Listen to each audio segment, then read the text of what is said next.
la segunda. Y la segunda anula el sentido de la primera. Porque es evidente que cuando pronuncias la palabra blanca estás desmintiendo la idea de ética. Y cuando pronuncias la palabra ética estás desmintiendo la idea de blanca. Me gustó este concepto de oxímoron. Tanto me gustó que me propuse a mí mismo hacerme una pequeña colección de oxímorones. Abrí una libreta y puse oxímorones. Primero, banca ética. Pero claro, una colección que se precie necesita más de una pieza. Y pensé, a ver qué otras piezas pones en tu colección. Y tuve suerte, porque salí a la calle y en aquel momento pasaba una furgoneta. Y aquella furgoneta decía carpintería metálica.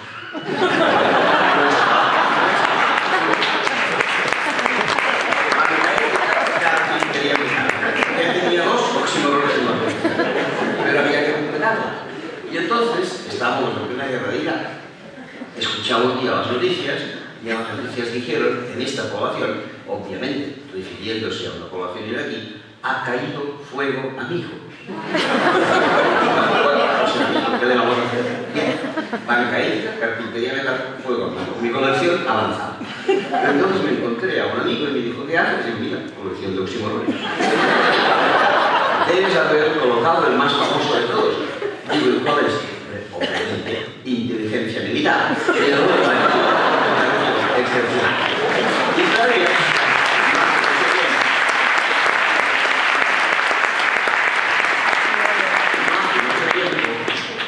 me encontré con un amigo en Barcelona y me dijo, ¿sabes que ahora en Barcelona se está constituyendo una nueva ONG?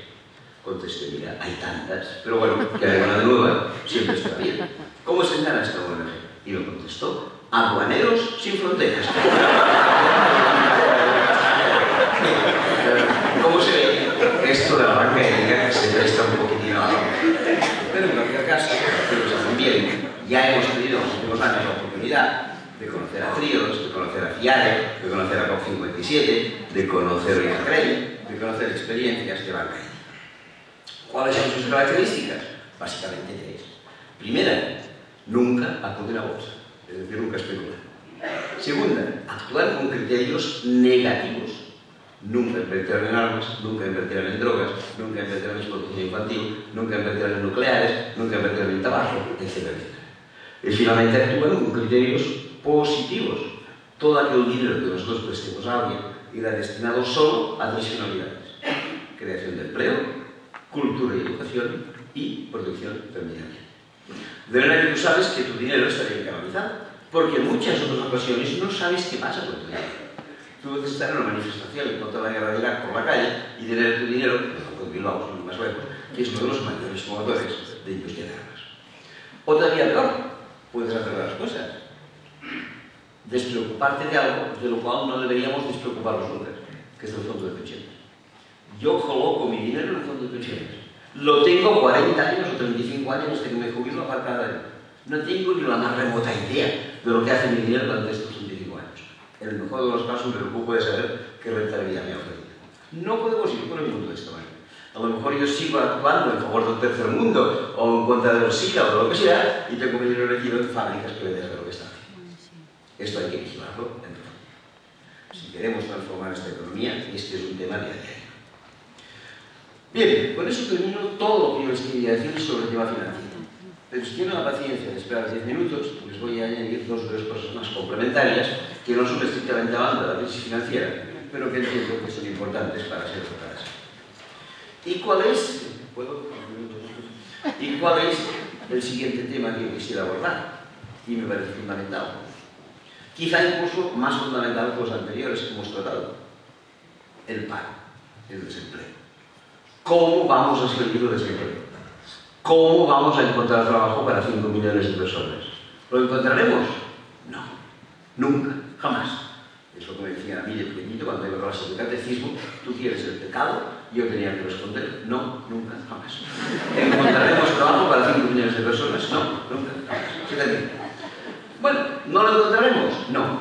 A no ser que hagamos lo único plausible, lo único que suele hacer.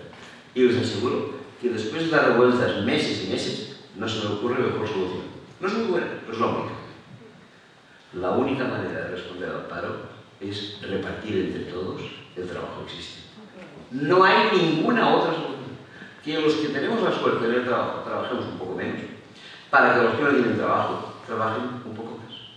Y ustedes dirán, pues esto que estás diciendo es una perfecta utopía. Utopía, ni hablar. Hace unos 10 o 11 años, el primer ministro francés, un personaje llamado Lionel Jospin, sacó un decreto por el cual se reducía la jornada laboral de 8 a 7 horas, lo cual significaba que la jornada semanal se reducía de 40 a 35 horas. Sobraban 5 horas por trabajador. ¿Qué hizo? Las adjudicó a los parados. Y aunque los les diré no se lo van a creer, es cierto. En 2 meses Francia eliminó 1.700.000 parados que tenía. Es la única solución. Y ustedes dirán, pues no me gusta, porque antes trabajaba 40, cobraba 40, ahora trabaja de 25, cobra de 25. Menudo negocio hemos hecho. No, el gobierno francés lo hizo bien y dijo, oiga, usted antes trabajaba 40 y ahora por mi culpa solo trabaja de 25. Pues yo, que soy el culpable, le pago 5 horas de pago a usted. Con lo cual usted cobra 25 horas trabajadas y 5 horas pagadas. No son 40, no son 39. ¿Qué más quieres tú que tienes la suerte en el trabajo? En lugar de 40, cobrar 39. Que aquel que no tiene trabajo ahora empieza a cobrar 39. Y ustedes lo encontrarán. ¿Y cómo el Estado puede pagarme estas 5 horas de pago? Porque ahora ya me paga el paro de los que han empezado el trabajo. Los números cuadran perfectamente. Y además, otra cosa, si ustedes han leído las novelas de Carlos Dickens, que seguro que las han leído, se acordarán que al principio de la revolución industrial la gente hacía jornadas enormes de 16 horas al día. Y después hacía jornadas de 14. Y después hacía jornadas de 12. Y después hacía jornadas de 10. Y ahora, aunque no realmente, pero sí oficialmente, se trabaja 8 horas al día. ¿Y quiénes somos nosotros para parar la historia? ¿Por qué hemos de pararnos en 8 horas al día? Podemos pararnos en 7, en 6, en 5 y en 4. No tenemos ninguna autoridad para decir que hemos trabajado 8. Yo os lo digo a mis alumnos. Mirad, el día que os jubiléis, yo estaré, pero en cualquier caso, lo que es evidente es que estaréis trabajando como máximo 5 horas al día, porque el camino anda en ese dirección. Y es lo que así es. O aprendemos esto, o nunca nos quitaremos el paro de encima. Nos podemos quedar el paro local. En una población llega una empresa y pone 20.000 puestos de trabajo. ¿De acuerdo? Pero el paro global nunca lo resolveremos. Nunca. Hay que buscar estas soluciones. Y en este sentido yo estoy orgulloso de estar ahora en Euskadi, y no lo digo para hacerles la pelota a ustedes, pero sí porque aquí fue donde hace años descubrí una muy buena solución en esa dirección. En 1983, tuve ocasión de estar en Guipúzcoa y concretamente en Mondragón y conocer la experiencia cooperativa de aquella población. Tendrá sus defectos, que seguro que los tiene, pero en cualquier caso me explicaron que en aquel momento, ahora ya es mucho peor, muy distinto, no mucho peor, tenían 35.000 trabajadores, que estaban en plena crisis, aquella famosa crisis del petróleo de los años 70, y que habían pensado que no podían mantener 35.000 trabajadores, que quizá podrían mantener 30.000. Entonces invitaron a 5.000 trabajadores a que se marcharan. Pero como aquella era una cooperativa, los 5.000 trabajadores dijeron, ni hablar, esto es una cooperativa, nos quedamos todos, faltaría más. Los directivos dijeron, de acuerdo, ustedes se quedan todos, en la cooperativa mandan ustedes, tienen derecho a hacerlo. Pero dentro de un año no queda nadie, porque esto hay que mamar. Y los trabajadores dijeron, venga, no, aquí hay una solución mucho más sencilla. Si ustedes quieren pasar de 35.000 a 30.000 trabajadores, es que nos están diciendo que les sobra el 15% de la plantilla. ¿Qué es lo mismo que decir que les sobra el 15% de la masa salarial? Lo que ustedes deben hacer es recortarnos un 15% del salario a los 35.000 que trabajamos aquí, acaban ahorrando la misma cantidad y nadie llega a la calle. Y así lo hicieron y nadie fue para la calle. Es más, como ustedes saben, los tiempos se giraron mejores para los de Mondragón, ampliaron como supermercados Eroski y otras cosas por el estilo. Ahora es una cooperativa con 110.000 trabajadores, la mayor cooperativa de Europa, y que yo sepa, no ha puesto nadie para acá. Si las cosas queremos hacerlas bien, las podemos hacer bien. Sí, me demoras un poco, quizá no es 100% así, ya sé que hay pequeños problemas, pero me parece que lo mejor es video de obra, y que por lo menos hay que admitir algo en este sentido. Si quieres, después hablamos de los problemas, que sé que hay muchos. Pero bueno, déjalo con una pequeña nota optimista encima. ¿Qué pasa? Que esto hay que hacer en el mundo del trabajo. Pero me quedan 3 cosas por decir. Por lo menos un par de ellas las quiero decir con fuerza. En momentos de crisis, lo que no podemos hacer de ninguna manera es gastar dinero en temas inútiles y innecesarios. Y les aseguro que el más inútil y el más innecesario es el gasto militar. España, el año pasado, como os he dicho antes, no pudo subir las pensiones. Dejó, también lo he dicho hace un rato, de pagar 1.300 millones de euros. No había 1.300 millones de euros para pagar las pensiones. Pero sí que había 1.300 millones de euros, se consignaron en el presupuesto del año pasado, para que España siguiera participando en la construcción del avión de combate europeo. No tenemos dinero para las pensiones y tenemos dinero para que España participe en la construcción de un avión de combate europeo. Por cierto, hace unos cuantos años, el que era canciller alemán, Schröder, hizo un discurso y dijo: por poco que yo pueda, Alemania se desentenderá de este proyecto de avión de combate europeo. Y se desentenderá por dos razones. Primera, porque es un avión que está resultando carísimo. Y segundo, porque es un avión que se diseñó para atacar a la Unión Soviética, que ya no existe. De verdad que no lo digamos. Al cabo de un cierto tiempo, el propio señor Schröder hizo un discurso y dijo: yo ya quería desentenderme del proyecto de combate. Industriales, banqueros y militares no me lo han permitido. Oiga, ¿quién gobierna la democracia alemana? ¿El señor Schröder, supuestamente elegido por el pueblo, o los banqueros, los industriales y los militares? No hace falta que se lo diga aquí. En España nunca hemos querido desentendernos de este proyecto de combate. Es el primero en el que participamos y estamos locos. Pero nos cuesta, aunque poco, 1.300 millones de euros. ¿Que no es mucho? No, porque en realidad somos el 13% del presupuesto del avión de combate. Pero para nosotros sí que es mucho, porque podríamos subir las pensiones una vez. Como que España solo participa en el 13% del proyecto, y por tanto solo paga el 13% del proyecto, solo construye el 13% del avión. En concreto, la cola y el ala izquierda. Si ustedes tienen en cuenta que el avión construye el ala derecha, podemos preguntarnos razonablemente si el avión será estable o no será. Y no hace falta que nos diga que no, porque cuando nos mandaron el ejemplar, se estrelló al día. Así están las cosas. No podemos hacer gastos inútiles, de ninguna manera. Ahora ha cambiado el ministro de Defensa. Por cierto, no les hago la personalidad de nuevo porque nos ahorraríamos. A ver, ¿qué pasa? Que España ha cambiado. Y el antiguo subsecretario, el segundo de la señora Chacón, en el Ministerio de Defensa anterior, ahora, como que ha perdido el cargo y tanto le da lo que diga, hizo unas declaraciones, un tal Constantino, no me acuerdo si mente o lo que sea, pero Constantino sí. ¿Y qué nos dijo el tal Constantino? Textualmente, lo de las declaraciones.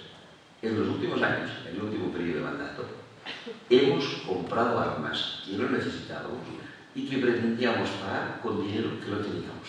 Excelente, una mejor declaración que encontrar en hemos comprado armas que no necesitábamos y que pretendíamos pagar con dinero que no teníamos. ¿A qué niveles de insensatez hemos llegado? Imposible. Y vamos ya a las últimas cosas que les quería contar. 2 minutos, la última, otra vez. La última cosa que les quería contar. Yo no sé si saldremos o no saldremos de esta crisis. Pero algo tengo clarísimo. Si alguna vez salimos, nunca, esto sí que lo digo muy serio, nunca podremos recuperar el crecimiento. Para los países del norte, el crecimiento se ha terminado. Estamos moralmente obligados a no crecer ni una uña más.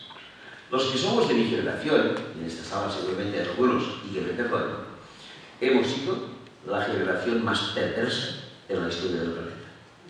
Desde que entramos en los años 60 en esta vorágine de la sociedad de consumo, ¿qué hemos hecho? Nos hemos comido el 70% del petróleo.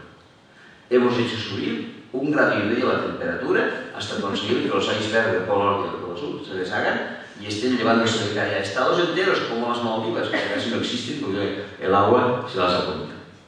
¿Qué más hemos hecho? Hemos destruido la capa de ozono. ¿Qué más hemos hecho? Hemos contaminado el agua. ¿Qué más hemos hecho? Hemos contaminado el aire. ¿Qué más hemos hecho? Pues hemos comido la materia. Todas las tonterías que ustedes quieran. Y no por eso hemos sido más felices. No podemos seguir en este camino. Los ecologistas nos lo enseñan. Y nos hablan frecuentemente de la llamada huella ecológica. ¿Qué es la huella ecológica? Aquella que nosotros vamos dejando a medida que avanzamos. Hasta 1986, nos explican los expertos, toda aquella huella que nosotros dejábamos, el planeta era capaz de reconstruirlo al año siguiente. Cortábamos madera, volvía a crecer. Que ensuciábamos el agua, se limpiaba. Que contaminábamos el aire, se purificaba. Excepto una cosa, el petróleo, que todavía era recuperado. Lo demás se recuperaba hasta 1986. Pero desde 1986 hasta ahora, hemos comido tanto en nuestro consumo que ahora al planeta ya no le da tiempo a alcanzar aquello que se ha comido en el año anterior. Y el último dato del que dispongo es fuerte. Todo aquello que el planeta reconstruyó en el año 2009 no era lo que los humanos habíamos gastado en el 2008. Era lo que los humanos habíamos gastado del 1 de enero al 23 de septiembre del 2008. ¿Y cómo vivimos del 24 de septiembre al 31 de diciembre? Sencillamente de gorra, a costa de futuras generaciones, comiéndonos aquello que no tenemos derecho a comer nosotros porque se lo quitamos a los que viven de respuesta. Esto es como aquel que tiene un bosque. Si del bosque cada año corta la madera que el bosque reproduce, tendrá bosque toda la vida. Pero si cada año se empeña en cortar más madera que la que el bosque reproduce, ¿cómo se quedará la madera? Sin bosque. Estamos exactamente en esta situación. Y suerte, que no todos consumimos por igual.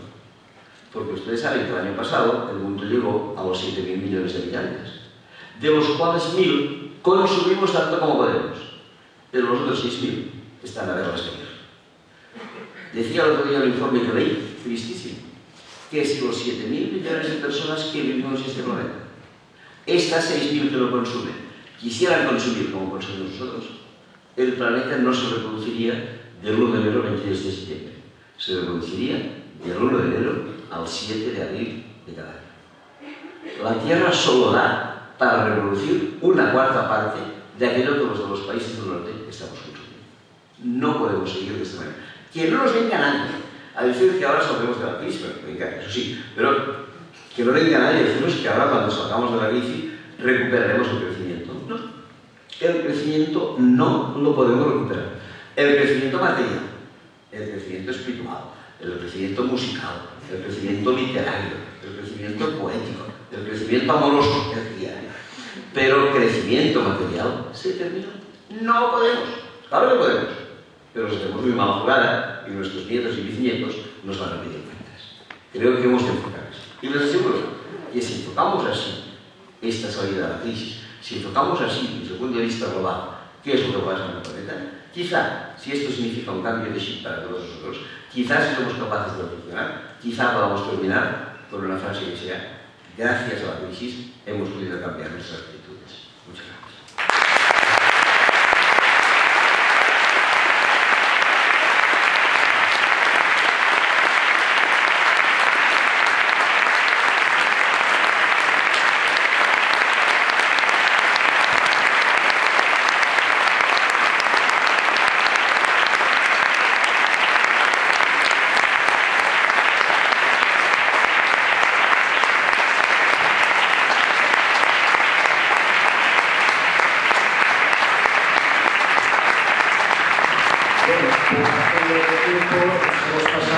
Me ha parecido más oportuno escucharle a él y no hacer turno de preguntas, porque creo que estaba siendo suficientemente interesante y clarificador.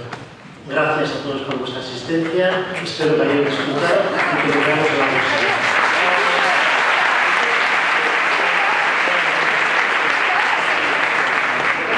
Perdón, que me dicen que tenemos media hora de turno de preguntas. Sí. O sea, que terminamos ahora. Sigue la fiesta.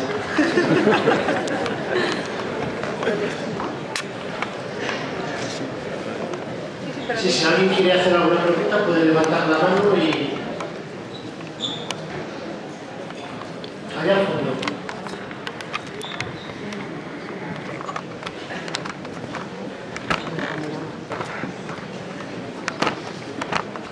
No sé, aquí no se ve bien nada.